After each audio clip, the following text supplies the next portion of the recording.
Okay, so Vinita Kinra was born in Milton, Canada, and raised in Jaipur, India.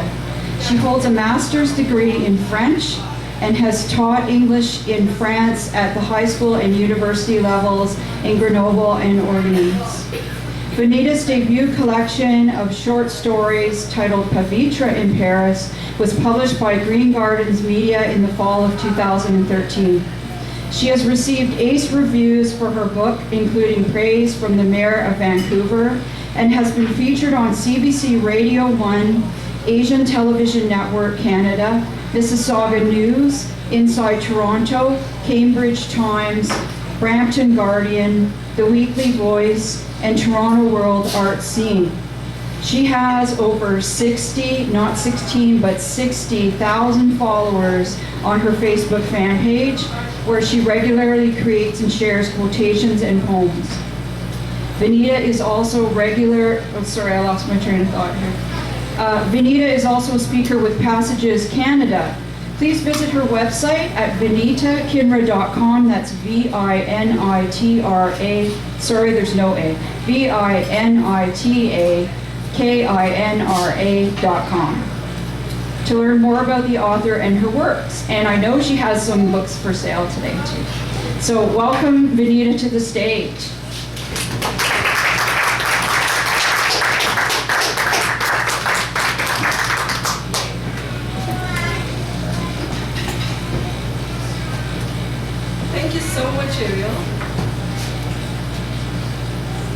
Thank you so much, Ariel, for that introduction, and good afternoon, everybody. Thank you so much for inviting me today to your annual meeting for the SWAN. I'm really delighted to be here.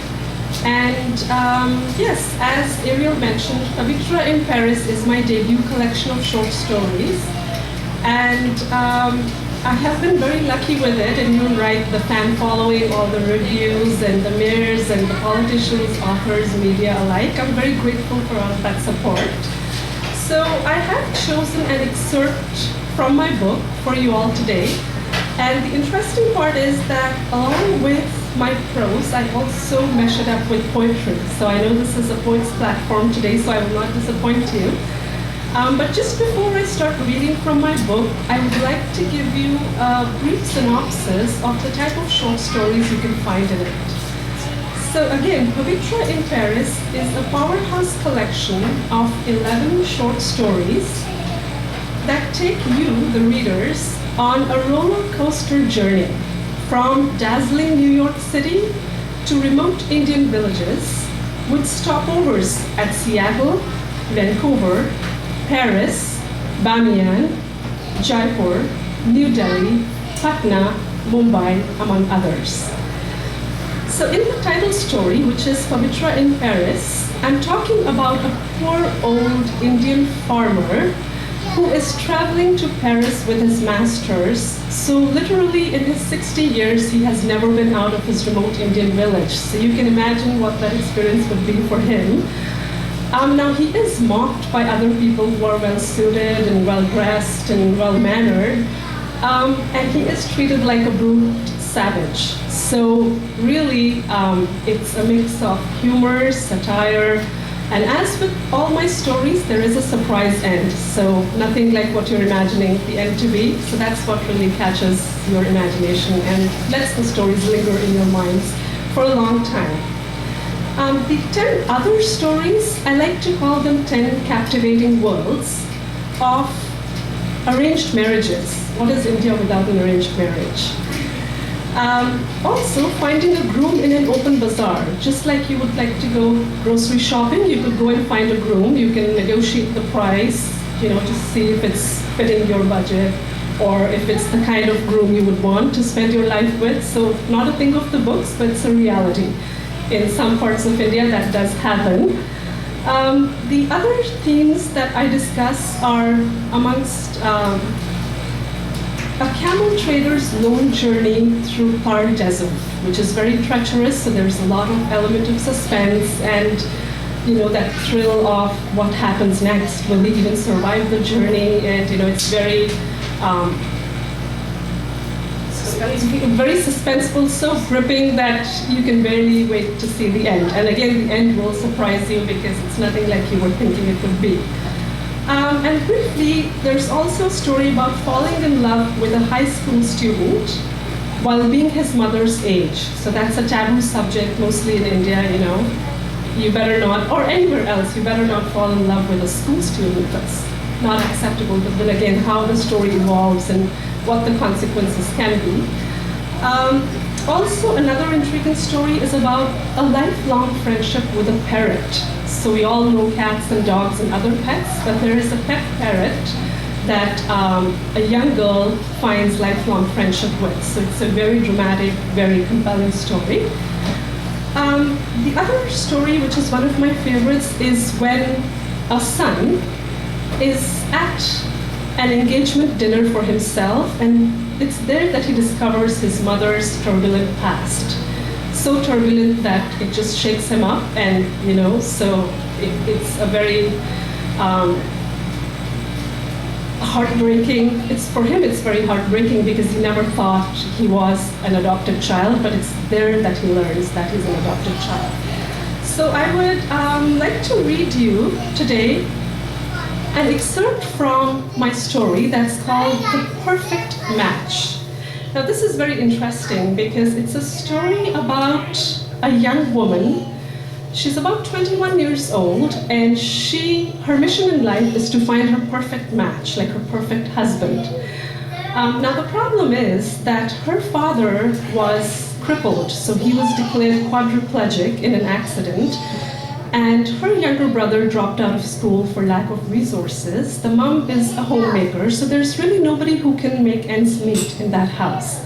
So all that responsibility lies on her delicate shoulders. Her name is Lovely. So even though she has this very specific goal of finding her husband, and she wants somebody settled abroad, so maybe Australia or Canada or America or London, you know, but she just wants to go overseas. That's the dream. So she nurtures a kind of guilt for harboring those type of dreams, because that would mean she has to leave her family in poverty and, you know, just struggling by themselves. So here's the song that I would like to read for you. And the reason she sings a song is because that's how she makes a living. So she loves Bollywood films, so that's how she gets, you know, the music and everything. And she's very good at English, so that's how she composes her lyrics. So she blends everything together and she teaches neighborhood kids how to sing, and she makes a small living of it. So they're seated at dinner table, her whole family, and this is what her song is.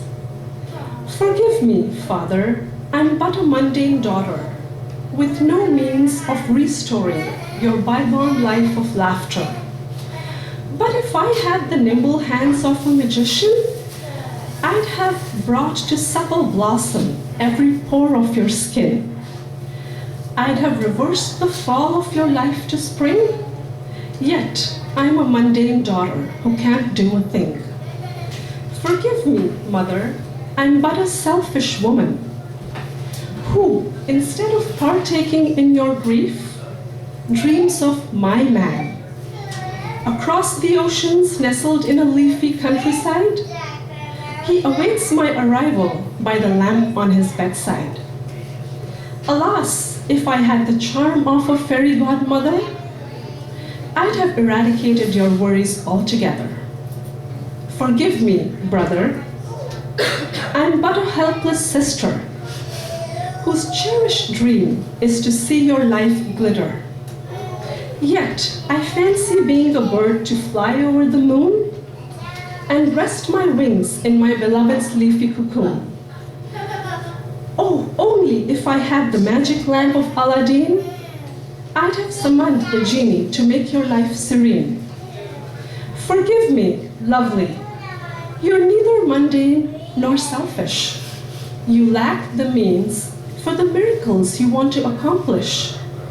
To cure Papa's handicap, Mummy's worries, and Lucky's cynicism, so life becomes vibrant again, like the colors through a prism. Then you can fly unhindered to your leafy bliss, and destiny shall give everyone its eternal kiss. Now, as the story evolves, Lovely, my main protagonist character, does end up going to the capital city of New Delhi to find employment. So she finds employment as a saleswoman in a jewelry store. So now every client who walks into the store, and if she thinks it's an eligible bachelor or if it's a Western guy, she likes to prepare for just to woo the guy. So that's the excerpt I chose for you.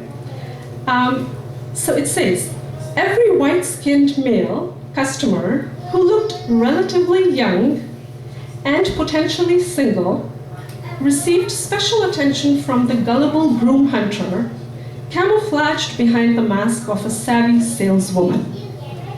So when a tall, thin foreigner with a British accent came and sat on the slender cushioned bench in front of her in the store one day, Lovely prepared for the kill.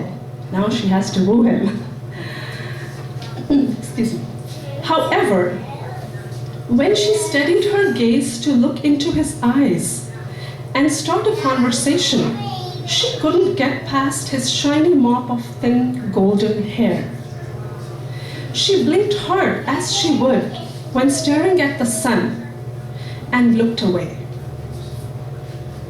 She cleared her throat to speak, but the words forming in her mind were suddenly swept away by a massive undercurrent of emotion.